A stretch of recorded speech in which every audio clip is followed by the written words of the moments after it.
Hey guys, আসসালামু আলাইকুম। সবাই কেমন আছেন? আলহামদুলিল্লাহ, আমরা সবাই অনেক ভালো আছি। আপনারা সবাই কেমন আছেন অবশ্যই কমেন্টে জানাবেন।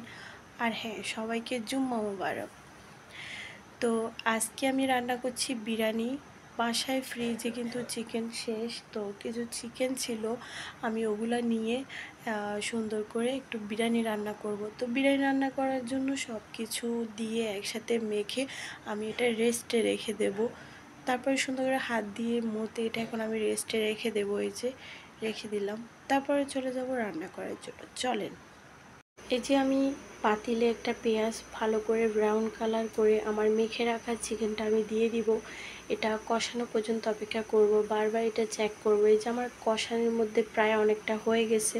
তারপরে এই যে আমি একটু চেক করছি, দেখেন মাশাআল্লাহ এত সুন্দর হয়েছে। তারপরে কিছু আলু, কিছু মটর, কিছু কিশমিশ দিয়ে আমি এটা সুন্দর করে একটু দুধ দিয়ে একটু গরম পানিও দিয়ে দিব। এগুলোর মধ্যে আমার চিকেনটা হয়ে যাবে, আর কোনো পানি টানি লাগবে না। তো এটা এদিকে হতে থাক। অন্যদিকে একটু চালটা আমি ধুয়ে আগে থেকে ভিজিয়ে রাখছিলাম, এতে করে চালটা অনেক বড় হয়। অন্যদিকে যে আমার পোলাও চালটা কিন্তু হয়ে গেছে ঝরঝরে। তো আমি চিকেনটাও নিচ্ছি চেক করে। এই যে দেখেন খুবই সুন্দর হয়েছে মাশাআল্লাহ। তো এখন আমি চালটা ঢেলে দিব। ঢেলে দেওয়ার পরে আমি খুব ভালো করে নেড়ে দিয়েছি। এর পাকে আমি ভাপে দিয়ে দিব, আর ধরবো না একেবারে হওয়া পর্যন্ত। এই যে দেখেন আলহামদুলিল্লাহ আমার বিরিয়ানিটা হয়ে গেছে। এত সুন্দর হয়েছে মাশাআল্লাহ, খুবই ভালো লাগে এরকম। দেখছেন অল্প কিছু দিয়েও রান্না করা যায়। আজকে ভিডিওটা এ পর্যন্ত। আল্লাহ হাফেজ।